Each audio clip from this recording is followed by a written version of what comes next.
Ahora mismo estás a punto de escuchar algo que muy poca gente ha escuchado.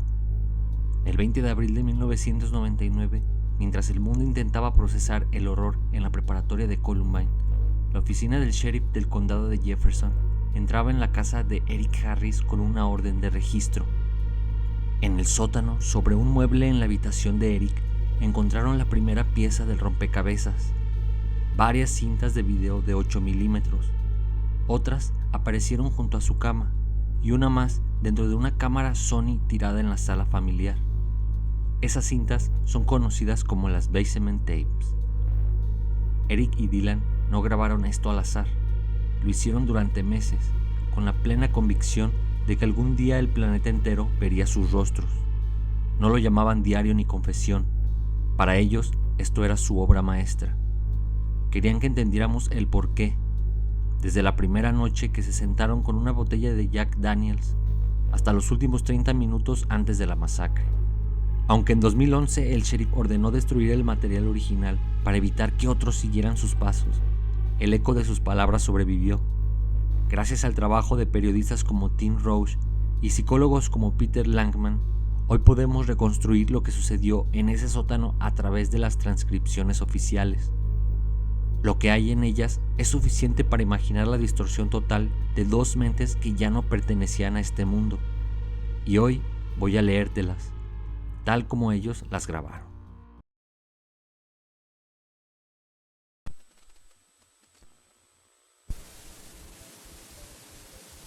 La cámara se enciende en el sótano apenas iluminado de la casa de los Harris. Eric está sentado en el sofá, Dylan a su lado en una silla.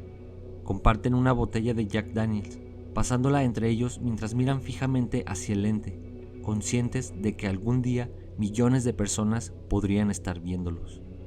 Desde el primer minuto dejan en claro su intención. Estas cintas son su obra maestra. Quieren que el mundo entienda exactamente por qué van a hacer lo que planean. En los documentos judiciales, nombres aparecen reemplazados por John Doe para proteger su identidad. Dylan levanta la botella y dice: quiero agradecer a Mark John Doe y a Phil John Doe. No los jodan, los usamos. Ellos no tenían ni una maldita idea. Eric suelta una risa corta. Dylan continúa, casi como dando instrucciones. No arresten a nadie de nuestros amigos, familia o compañeros de trabajo. Ellos no sabían nada. Si no hubieran sido ellos, habrían sido cualquier otro mayor de 21. Luego relatan entre risas uno de los momentos que más cerca estuvieron de ser descubiertos. Un empleado de Green Mountain Guns llamó a la casa de Eric para confirmar que las municiones ya estaban listas. Fue Wayne Harris, el padre de Eric, quien contestó el teléfono. Simplemente dijo que él no había pedido nada y colgó. Eric y Dylan se ríen porque el empleado nunca se molestó en preguntar si tenían el número correcto. Eric mira directo a la cámara y sentencia con frialdad. Si cualquiera de los dos hubiera hecho una sola pregunta, estaríamos jodidos. La conversación se vuelve más oscura. Hablan de Brandon Larson y aseguran que vas a encontrar su cuerpo. Mencionan los grandes artefactos de propano que pretenden colocar en la cafetería y bolsas adicionales de propano y napalm. Para ellos, esto no es solo preparación, es una prueba personal. Eric cambia el tono y se pone serio. Lamento tener tanta rabia, pero me la pusieron encima. Comienza a hablar de su vida familiar.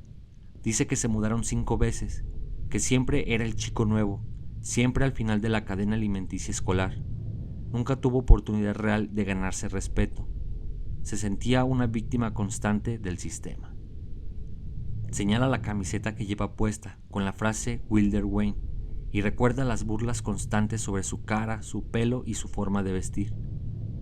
Levanta las manos y repite con amargura: más rabia, sigan acumulándola. Dylan toma la palabra, confiesa que ha acumulado furia durante los últimos 4 años. Habla de su hermano mayor Byron, el popular y atlético, y de cómo tanto su familia como sus amigos lo trataban como el más débil de todos. Incluso la familia extendida lo veía como el pequeño de la camada. Mira hacia la cámara y dice con resentimiento: ustedes me hicieron lo que soy, ustedes le añadieron a la rabia.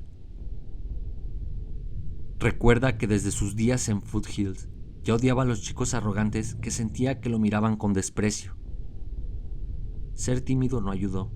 Voy a terminar con todos. Llevan años jodiéndonos. Mencionan al oficial Walsh, que patrullaba la zona de Deer Creek, y calculan que falta 1 mes y medio para su objetivo.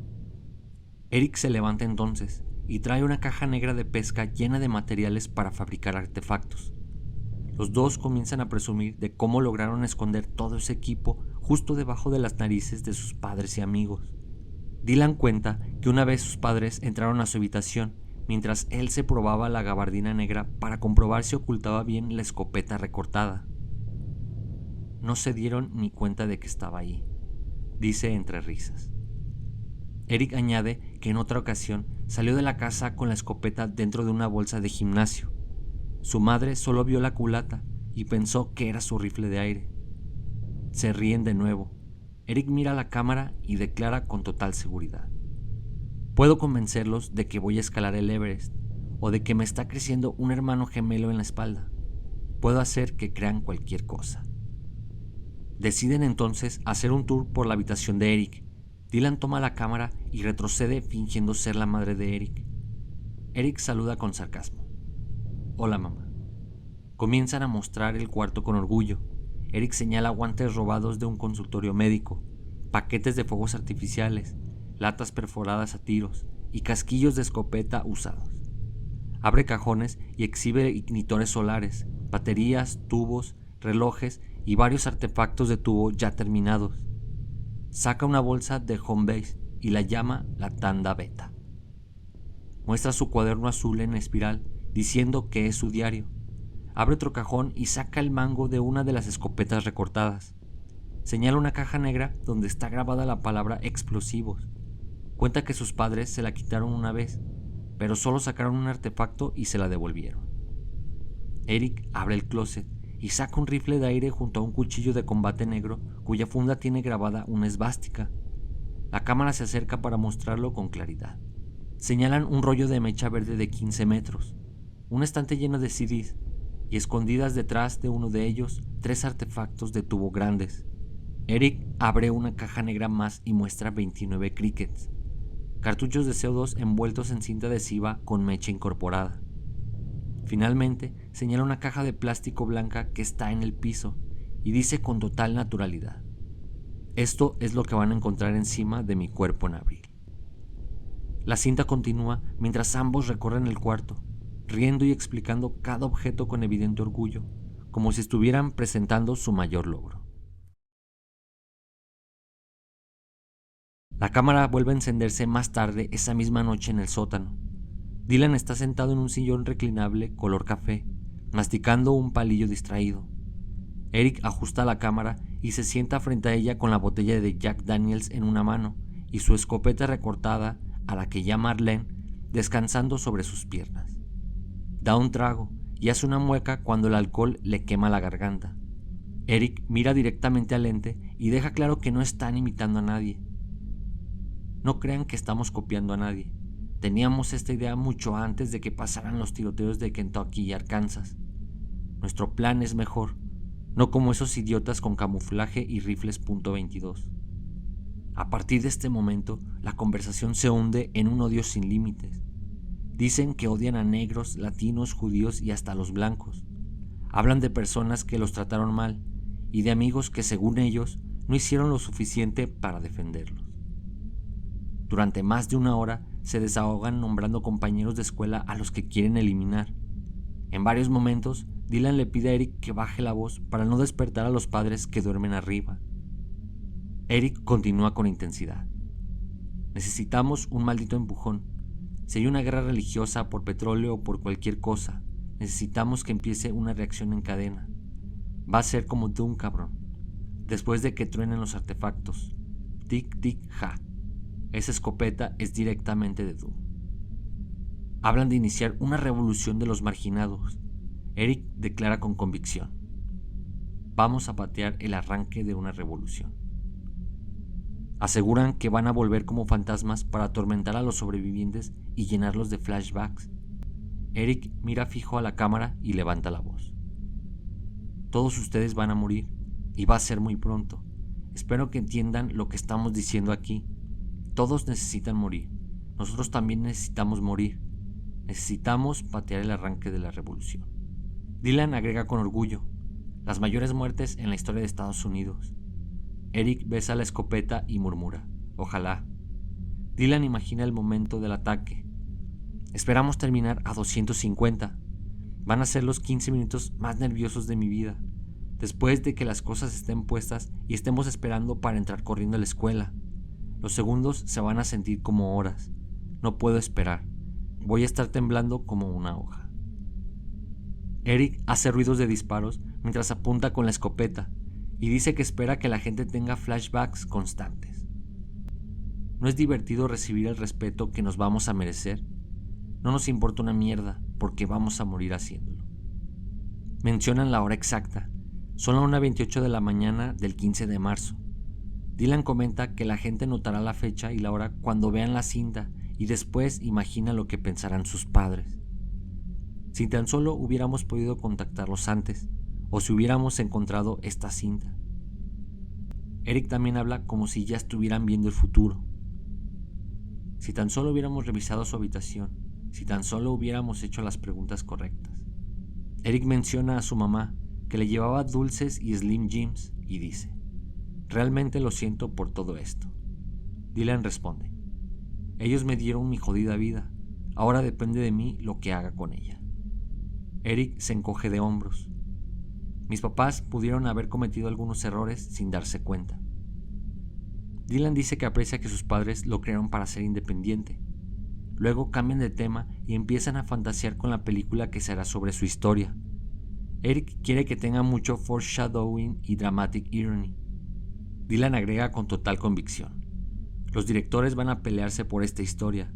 Sé que vamos a tener seguidores porque somos malditos dioses. No somos exactamente humanos. Tenemos cuerpos humanos, pero hemos evolucionado un paso por encima de ustedes, mierda humana. Tenemos autoconciencia. Discuten seriamente si Steven Spielberg o Quentin Tarantino deberían dirigir la película.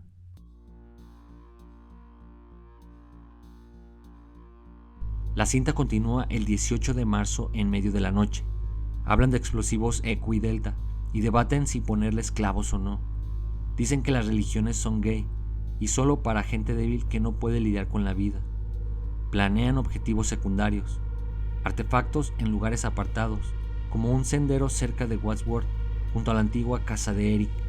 Consideran trampas entre árboles y artefactos de tiempo, diciendo que el jodido departamento de bomberos va a estar ocupado un mes entero.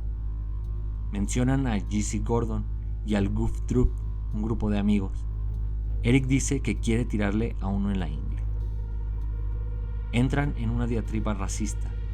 Se burlan de un negro que los detuvo ese día y de cómo hablan en Ebonics, y también atacan a los latinos. Después cambian al tema del boliche. Cuentan que en clase eligen un grupo cultural diferente como objetivo en Los Pinos para imaginarse matándolos y así mejorar su juego. Hablan de que la paz mundial es imposible y de cómo en internet se puede aprender a hacer explosivos, veneno y comprar armas siendo menor de edad. Mencionan que la señora XYZ nos compró las armas. Dicen que solo faltan 2 semanas y un fin de semana más y que ya viene rápido. Se preocupan de que el napalm no se congele en la casa de cierta persona y hablan de la casa de la pizza de Chris y de alguien llamado Yoshi de forma negativa. Necesitan más napalm y consideran usar solo gasolina y aceite. Temen que al abrir el cierre la bolsa explote. Hablan del sistema de rociadores de la escuela y Eric sugiere dejar la batería fuera del dispositivo para que no se active en los pasillos.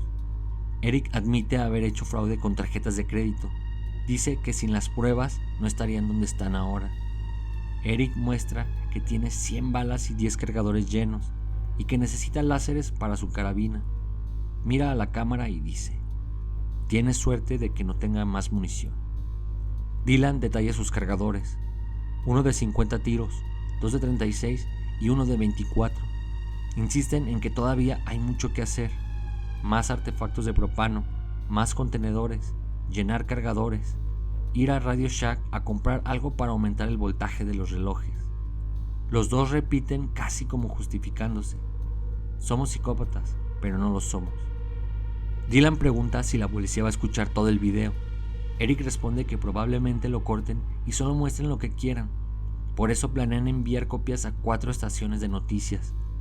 También mencionan que va a publicar su diario y enviar planos y mapas por email.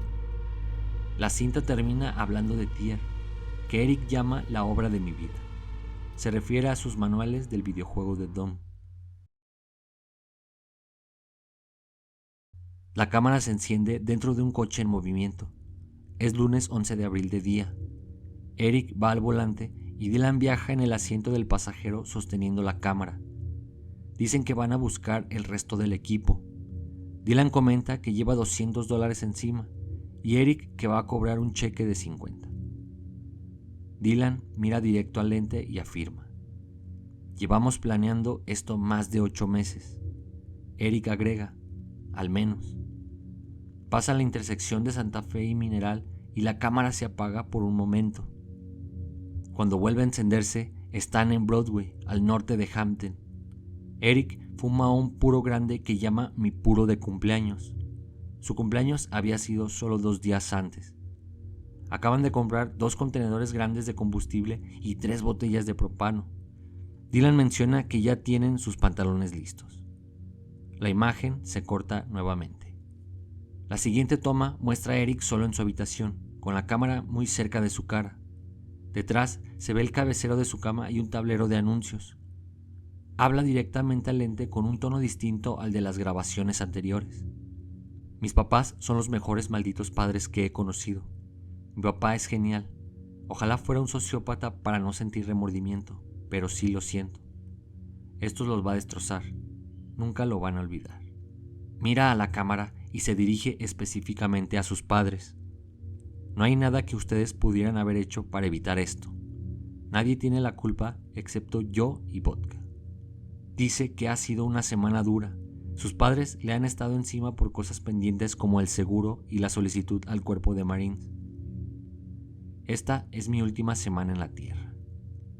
Eric continúa: a todas las personas cool que sigan vivos, lo siento si les hice daño a ustedes o a sus amigos.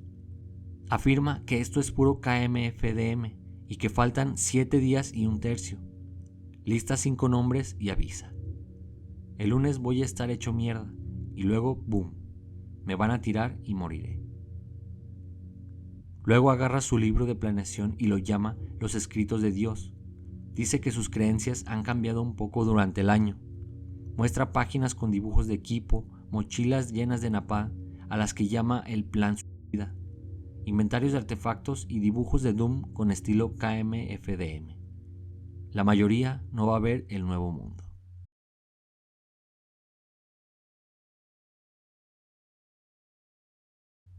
En otra grabación de finales de marzo o principios de abril, Eric filma en la sala del sótano. Hay artefactos de tubo tirados en el piso. Señala 3 que llama la tanda Charlie. Miden 5 centímetros de diámetro por 15 centímetros de largo. Otras 6 son más delgadas, todas envueltas en cinta adhesiva.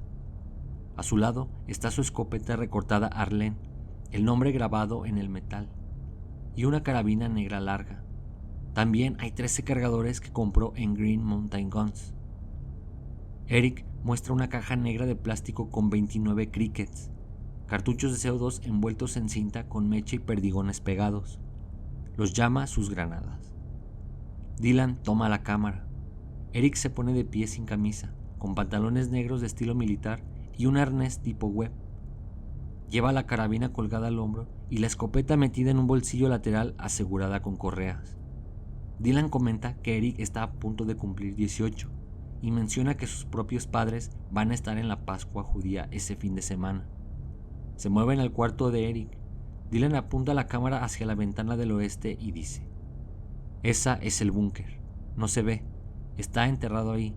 Por eso lo llamamos búnker. La cámara se apaga y vuelve a encenderse. Ahora Eric está solo conduciendo de noche. Llueve fuerte. La música suena alta. Pasa por una calle llamada Federal. Habla del Blackjack Crew, sus compañeros de la pizzería donde trabajaba: Jason, Chris, Ángel, Phil, Bob. Ustedes son geniales. Lo siento, cabrones. Tuve que hacer lo que tenía que hacer. Dice que Bob es de los tipos más cool que ha conocido, aunque sea alcohólico, y que lo va a extrañar. Es una sensación rara saber que vas a estar muerto en 2 semanas y media. Comenta que no se decide si hacerlo antes o después del baile de graduación. Al final dice que le hubiera gustado volver a Michigan a ver a sus viejos amigos. Se queda callado, empieza a llorar y se limpia una lágrima. Apaga la cámara. Cuando la cinta regresa, están en la habitación de Dylan en la casa de los Klebold. Dylan se está vistiendo, pantalones negros de militar, camiseta negra con la palabra Grad en rojo, tirantes negros y bolsas de munición. Saca su escopeta recortada de un maletín y la asegura en un bolsillo lateral. Lleva el TEC 9 colgado al hombro. Mencionan su cargador de 50 tiros y hablan del daño que provocarán a Brandon Larson. Dicen que van a ir al baile de graduación con Robin, aunque no quería, porque sus padres ya pagaron. Eric menciona que consiguieron láseres y más propano ese día. Hablan de escribir poemas ese día en la clase de Kelly y de lo ridículo que fue. Dylan se pone la gabardina negra larga y se queja. Me veo gordo de este lado con todo esto encima. Prueba a lanzar el TEC 9 de la correa a su mano, pero el abrigo se lo impide. Voy a tener que quitarme el abrigo, aunque me gusta mi abrigo. Terminan hablando de que la maldita nieve es gay y de que esperan que el clima se despeje para el domingo o el martes, porque Eric necesita clima seco para sus incendios.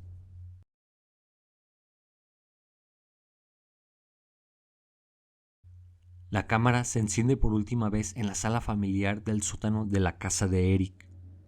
Dylan lleva una gorra de béisbol negra al revés, con una B blanca bordada del equipo Boston Red Sox. Trae una camisa de cuadros azul oscuro o negra desabotonada, pantalones negros de estilo militar metidos dentro de las botas militares y varias bolsas grandes en el piso, incluida una grande color granate. Eric está detrás de la cámara y le dice: «Dilo ahora». Dylan mira fijamente al lente y habla como si le estuviera dejando un último mensaje a su madre. «Hey mamá, tengo que irme. Es como media hora antes de nuestro pequeño día del juicio. Solo quería pedirte perdón por cualquier mierda que esto pueda causar. Solo sepan que voy a un lugar mejor. No me gustaba mucho la vida y sé que voy a ser feliz donde sea que vaya. Así que me voy. Adiós, Rep». Dylan toma la cámara y ahora filma a Eric. Eric también lleva una camisa de cuadro similar con una camiseta blanca debajo. Eric habla con la voz más contenida. «Sí, a todos los que amo. Realmente lo siento por todo esto.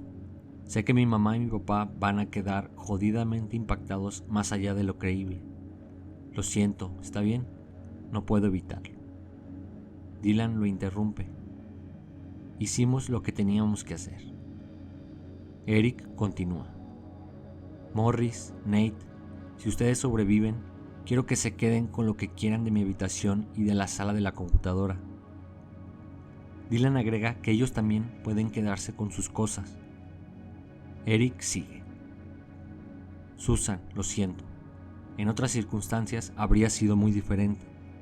Quiero que te quedes con ese CD de Fly». Al final, Eric respira hondo y dice: «Eso es todo. Lo siento. Adiós». Dylan mete la cara en la cámara una última vez. «Adiós».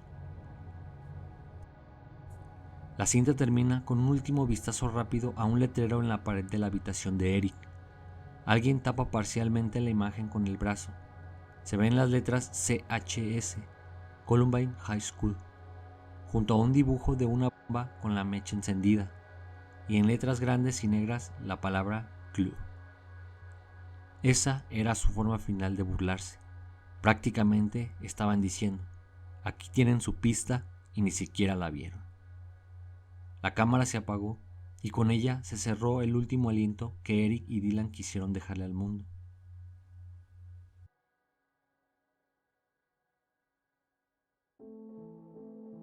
Al final del día, lo único real que sobrevive a ese sótano no son las grabaciones, sino el dolor de las familias y una cicatriz en la historia que nunca termina de cerrar. ¿Crees que fue correcto destruir el material?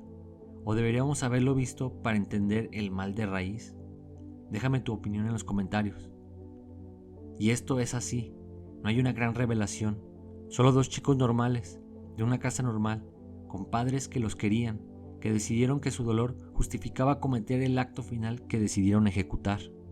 Quizás el verdadero horror no está en lo que dijeron frente a la cámara, porque estamos hablando que 25 años después, seguimos intentando descifrar un rompecabezas que ellos mismos se encargaron de romper, y de un legado maldito que parece no tener fin.